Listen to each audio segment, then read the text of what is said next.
Medical से जुड़ी सभी लेटेस्ट अपडेट पाने के लिए सब्सक्राइब कीजिए health tips medical knowledge YouTube channel को।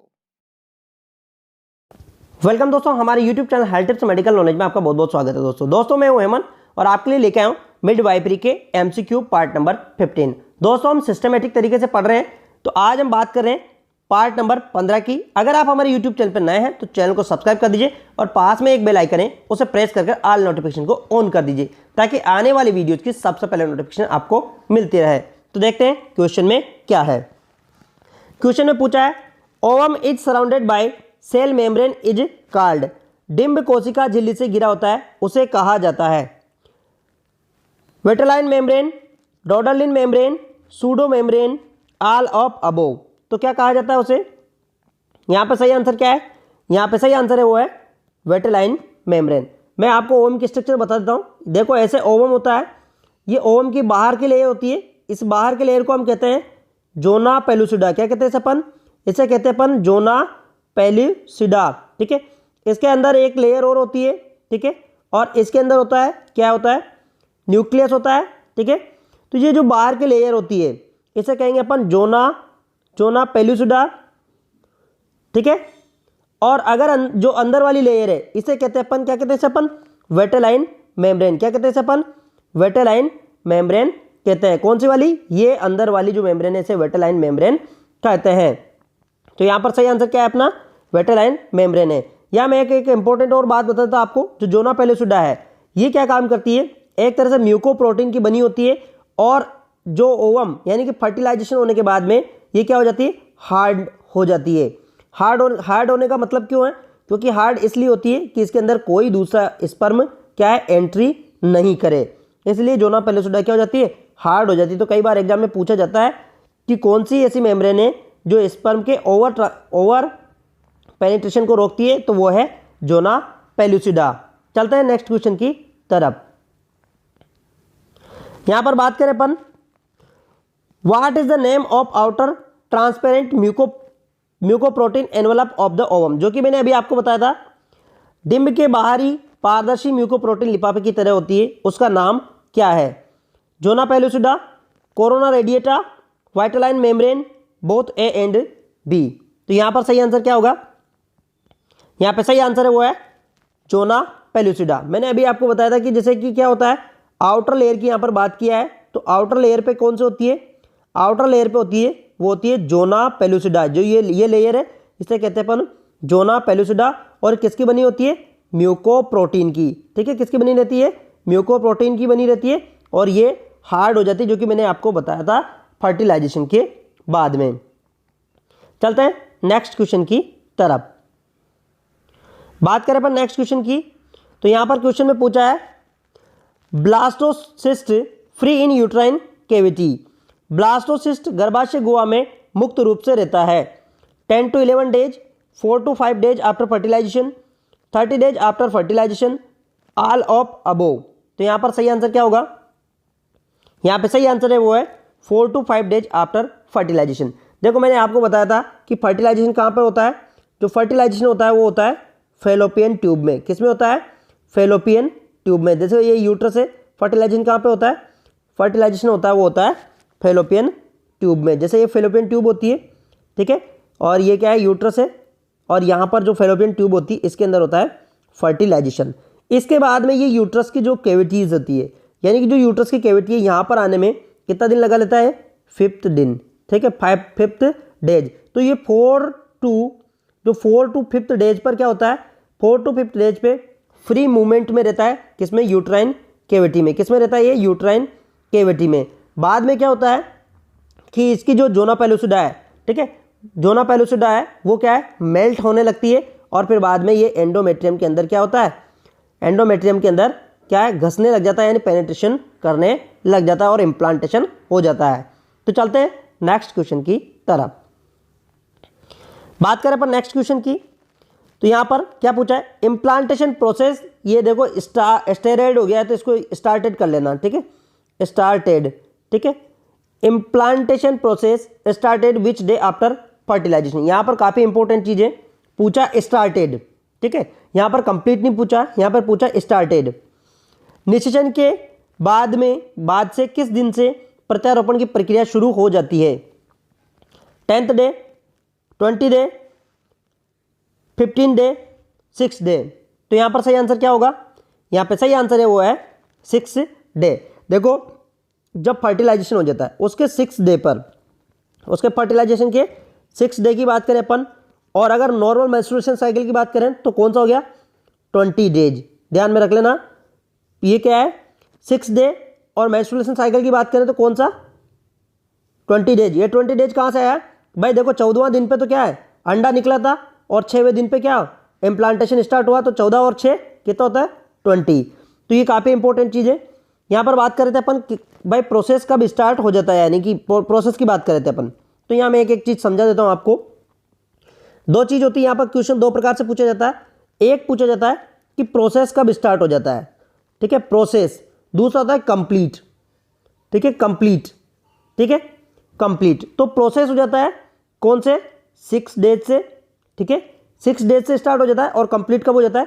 10 से 11 डेज। समझ में आ गया? 10 से 11 डेज पर इम्प्लांटेशन कंप्लीट हो जाता है, ठीक है। मैं आगे की और प्रोसेस आपको समझा देता हूँ कैसे होता है ये सारी चीज़ें। देखो पहले क्या फर्टिलाइजेशन हुआ, ठीक है। फर्टिलाइजेशन होने के बाद में ये 2 सेल स्टेज बना, ठीक है। 2 सेल स्टेज कौन से आवर में बनता है? ये बनता है 2 सेल स्टेज 30 आवर्स में, यानी फर्टिलाइजेशन के 30 घंटे बाद। इसके बाद में बात करें अपन 40 से 50 घंटे बाद, 40 से 50 घंटे बाद ये कितना सेल स्टेज बनता है? ये बनता है 4 सेल स्टेज। कितना बनता है ये?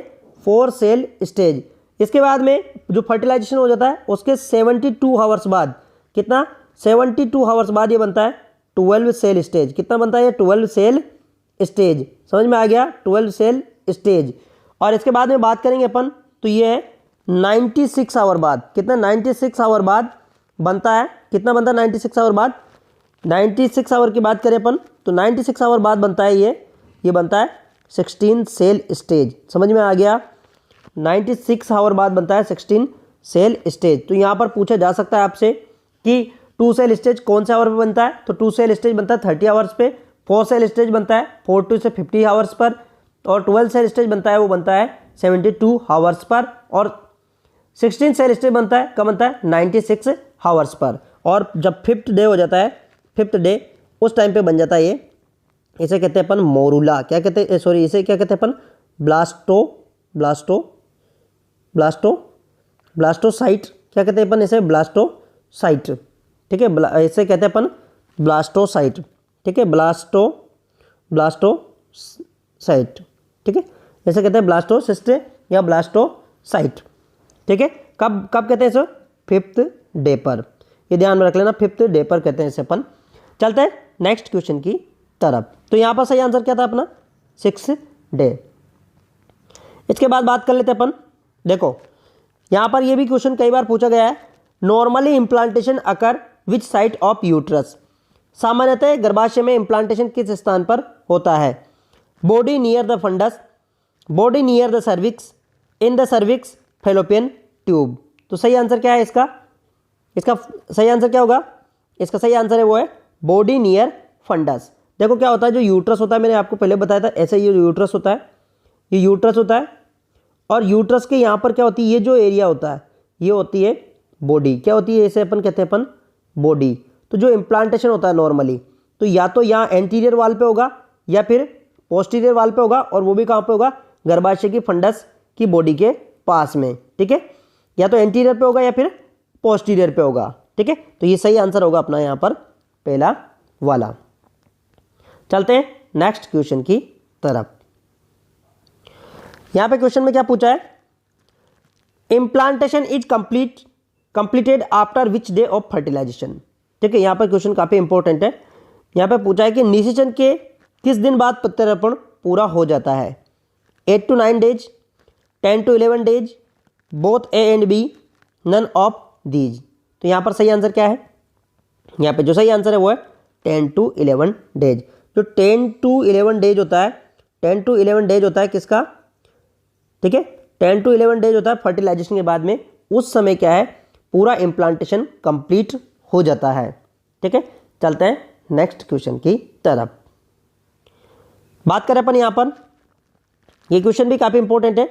During pregnancy the inner most layer of uterus is known as, गर्भावस्था के दौरान गर्भाशय की सबसे भीतरी परत को कहा जाता है पेरीमेट्रियम, प्लेसेंटा, एंडोमेट्रियम, डेसिडुआ। तो क्या कहते हैं अपन उसको, इसका सही आंसर क्या होगा?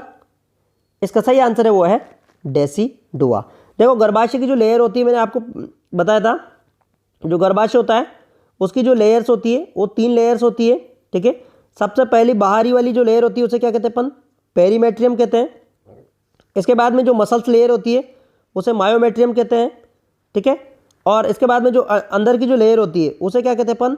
उसे कहते हैं अपन एंडोमेट्रियम। क्या कहते हैं उसे अपन? इसे कहते हैं अपन एंडोमेट्रियम। तो जो अंदर की लेयर होती है ड्यूरिंग एंडोमेट्रियम, ये एंडोमेट्रियम होती है, इसे प्रेगनेंसी के दौरान क्या कहते हैं? इसे अपन, इसे कहते हैं अपन डेसिडुआ। क्या कहते हैं इसे अपन? डेसिडुआ। समझ में आ गया? इसे कहते हैं अपन डेसिडुआ, ठीक है। सही आंसर होगा अपना यहाँ पर डी वाला। चलते हैं नेक्स्ट क्वेश्चन की तरफ। क्वेश्चन में पूछा है foetal chorion layer is develop from, भ्रूण कोरियन परत किससे विकसित होती है? कोरियन से, एमनियन से, बोथ ए एंड बी से, नन ऑफ दीज। जो कोरियोनिक लेयर है, यहाँ पर बात किया किसका? फीटस की।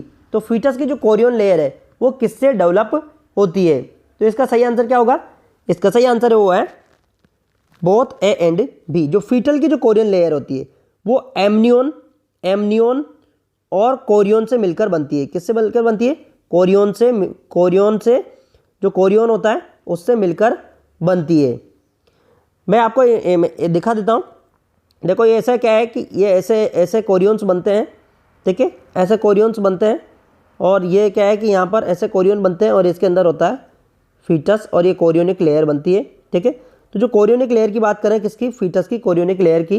तो जो फीटस की जो कोरियोनिक लेयर होती है, फीटस की जो कोरियोनिक लेयर होती है वो क्या है, किससे बनती है?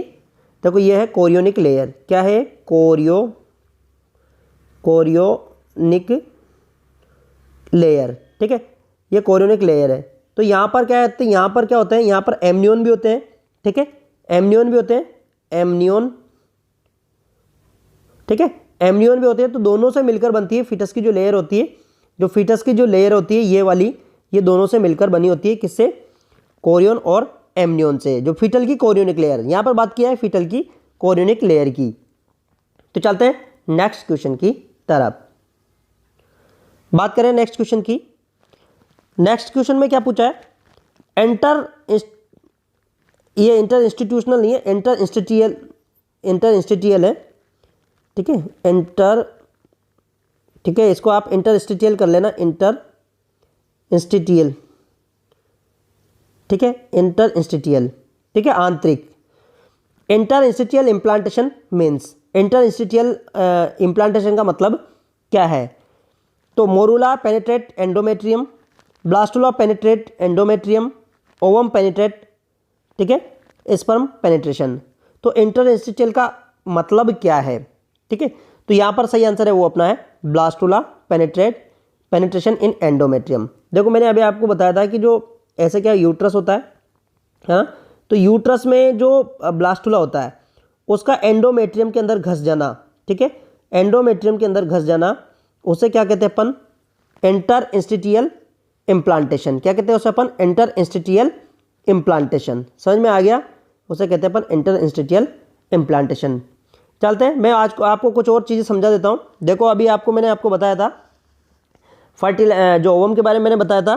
तो ओवम में क्या होता है कि जो ब्लास्टुला जो बनता है, क्या बनता है? ब्लास्टुला जो ब्लास्टुला बनता है ये क्या होता है?